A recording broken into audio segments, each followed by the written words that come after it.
Silent mode. Hi everybody. Chapter 8. School seemed strange the Monday after Thanksgiving. In a way, it was nice to be back because it was familiar, but it also seemed irrelevant, as if I'd grown up and school was part of my childhood. I was almost surprised to see the ballot box in the main hall and kids dropping folded pieces of paper in it. It wasn't that I'd really forgotten the election. It was just that it was part of my old world, too, and it had lost a lot of its importance. So I was quite calm when, after lunch, we were all told to report to the lower school gym, which doubled as an auditorium for a few announcements. Miss Baxter gave me a big, cheerful smile, I suppose to be forgiving and encouraging, and Mrs. Poindexter, in a purple dress I'd never seen before, her glasses dangling, looked grim. I must have won, I quipped to Sally. Look at her. She looks as if she swallowed a cactus. But Sally didn't laugh.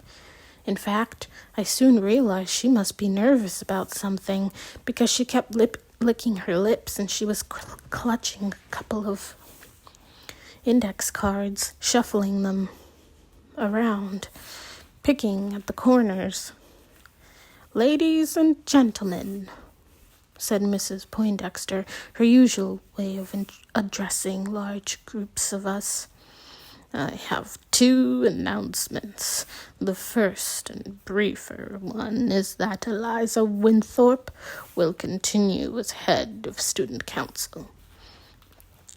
There was quite a bit of applause, and the school began mattering more to me again. And the second, said Mrs. Poindexter said, holding up her hand for silence, is that Walter Shander and Sally Gerald have very kindly agreed to be student chairpeople for our fundraising drive. Sally has a few words to say. Sally got up, still fidgeting nervously with her index cards.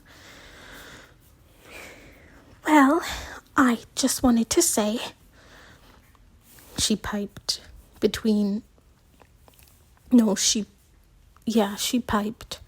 I realized over Thanksgiving what a terrible thing I did with the ear piercing and all, and Walt and I talked over what I could do to make it up to the school. And then this morning, Miss Baxter said Mrs. Poindexter wanted students to get involved in the campaign.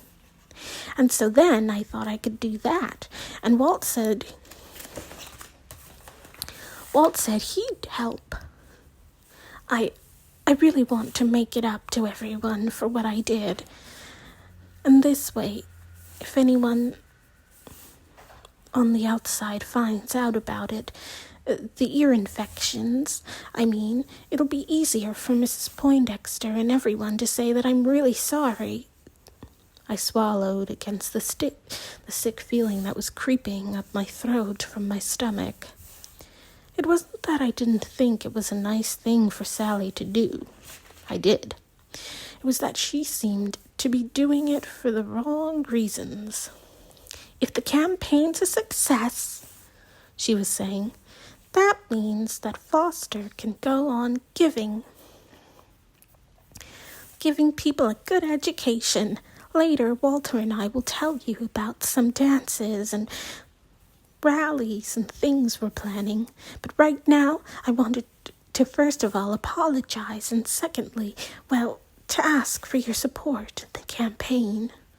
She blushed and ran back to her seat. There was applause again, but this time it was uncertain. as if the other kids were as surprised and as uncomfortable as I was about Sally's making so much of the ear piercing.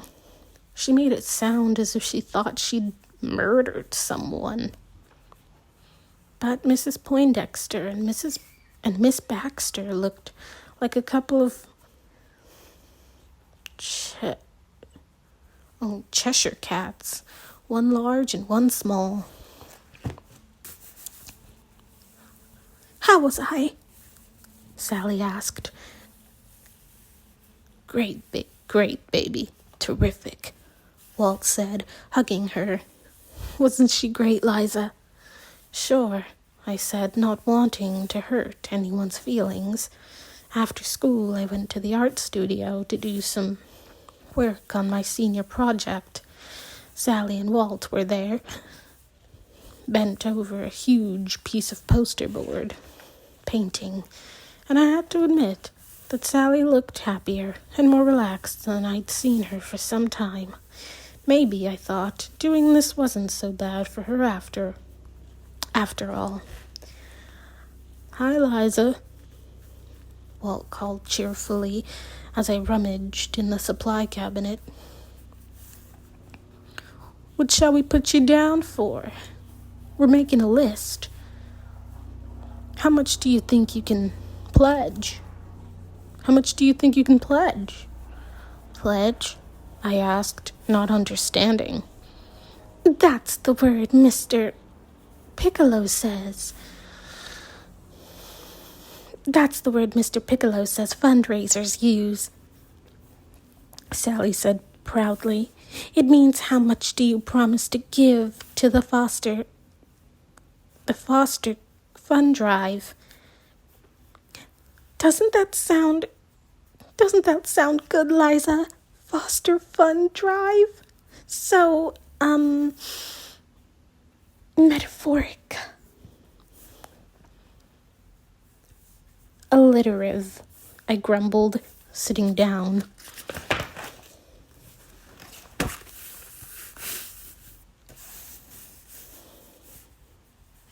"Welcome back, Liza," Miss Stevenson said, peering out from behind her easel where she was working, as usual, on what we all jokingly called her masterpiece. It was a large, abstract painting none of us understood.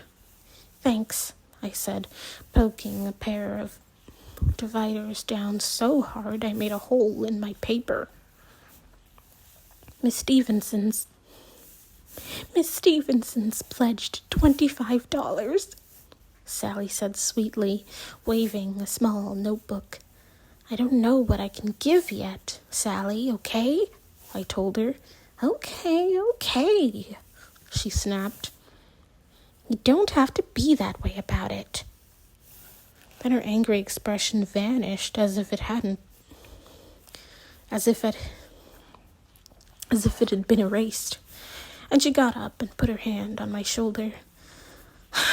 "Oh, Liza, I'm sorry," she moaned. "It's me who shouldn't have been that way. I'm sorry I snapped at you for being uncertain." She patted my shoulder. "Miss Baxter," I thought. "She's been talking to Miss Baxter. That's what it is." But of course I couldn't say that. "It's okay," I muttered, glancing at Walt, who shrugged. Miss Stevenson dropped a large tube of zinc white, and Sally and Walt nearly crashed into each other trying to be the first to pick it up for her. I pushed away from the drawing table, muttered something about homework, and ran out of the art studio. Before I even thought about it consciously, I was in the phone booth in the basement dialing Annie's number. As I waited for someone to answer, I reluctantly noticed the paint peeling off the steam pipes that ran along the walls, and a big crack that ran from the ceiling almost to the floor. All right, I said silently. I'll do something for the silly campaign. Hello? Hello? Came Nana's gentle voice. Hi, I said. I never knew whether to call her Nana to her face or not. This is Liza. Is Anna there? Is Annie there? Hello, Liz. Yes, Annie's here. How you been? When you come see us? I'm fine, I said, suddenly nervous. I'll come soon. Okay, you forget. Just a minute. I'll call Annie. Okay, you not forget. Just a minute. I'll call Annie. I could hear her calling in the background.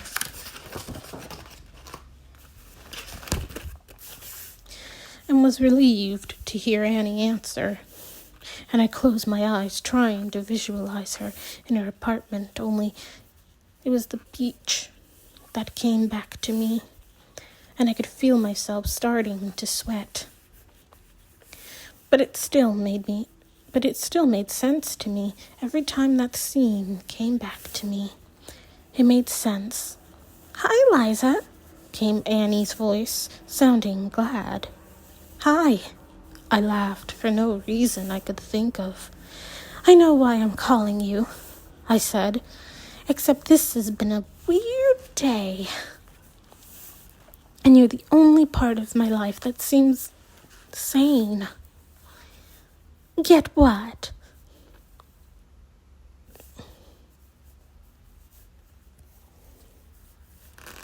No, sorry. Only part of my life that seems sane.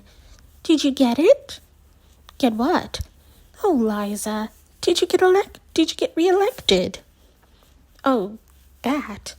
It seemed about as far away as Mars, and about as important. Yes, I got it. I'm so glad. She paused, then said, Liza, then stopped. What? I was going to say that I missed you all day, and I kept wondering about the election, and I missed you too, I heard myself saying.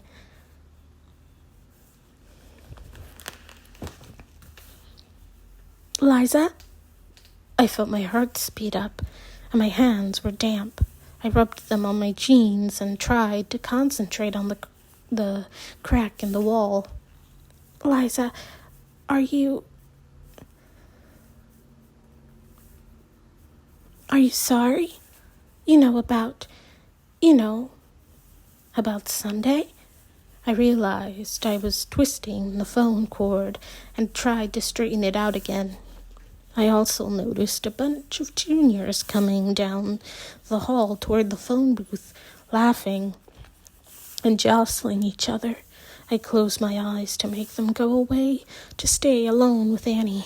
No, I said, I'm not sorry. Confused, maybe. I keep trying not to think much about it, but I wrote you a dumb letter, Annie said softly, but I didn't mail it.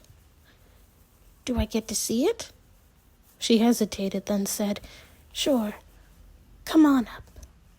Can you? I didn't even look at my watch before I said yes. It was cold and very damp outside, as if it were going to snow, but it was warm enough in Annie's room. She had some quiet music on her rickety old-fashioned phonograph,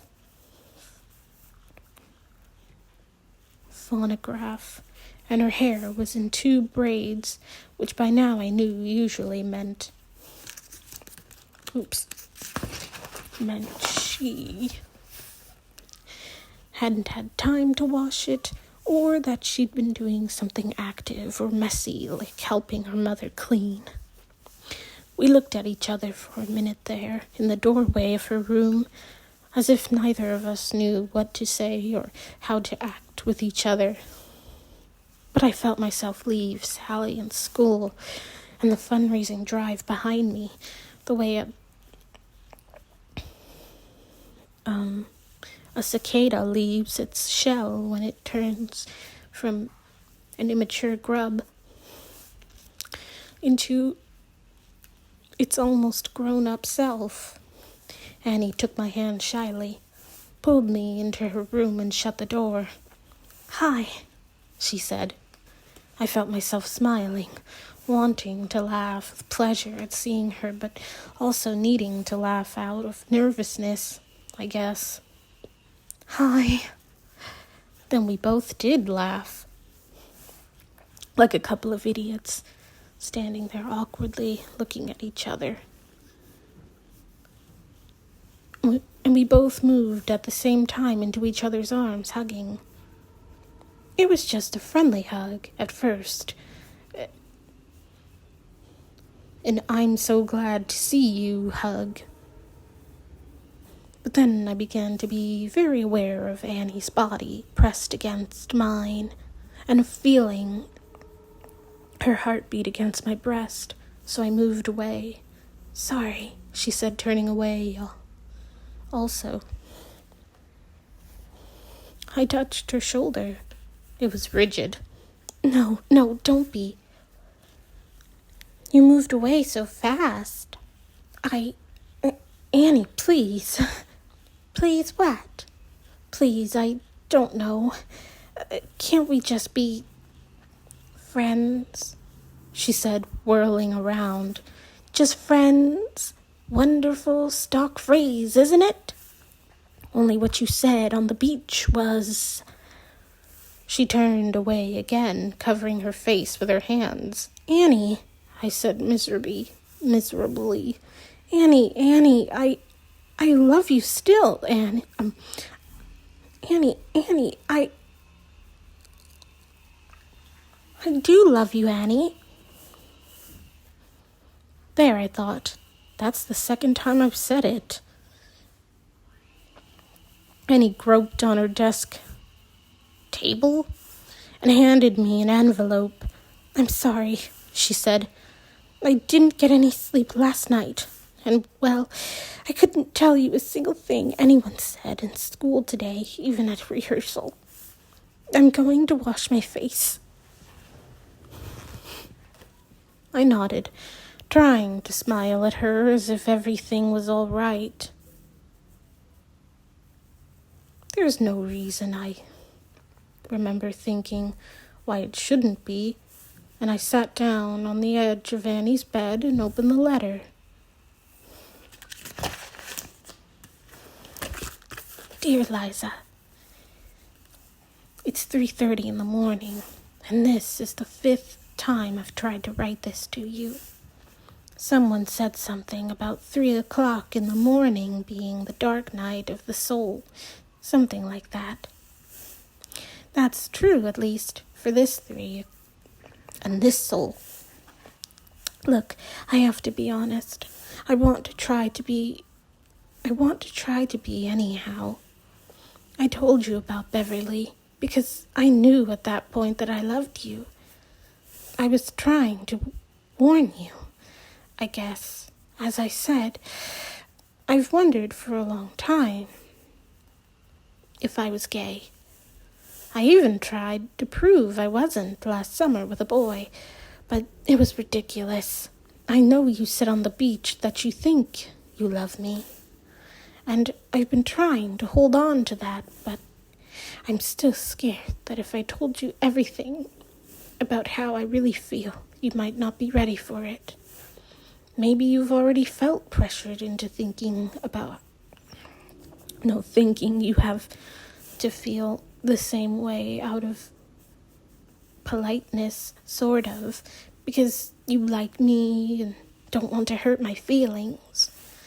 The thing is, since you haven't thought about being gay, I'm trying to tell myself quite firmly that it wouldn't be fair of me to, influence you, try to push you into something you don't want, or don't want yet or something.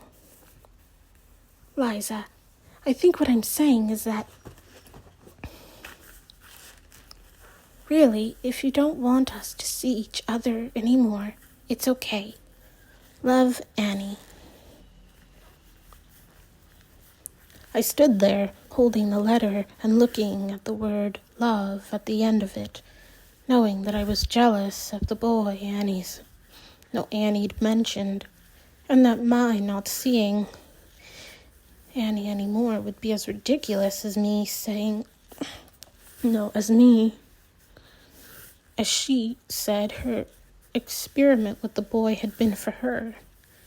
Could I even begin an experiment like that? I wondered, startled. Would I? It was true, I'd never consciously thought about being gay. It had always seemed true that it had always seemed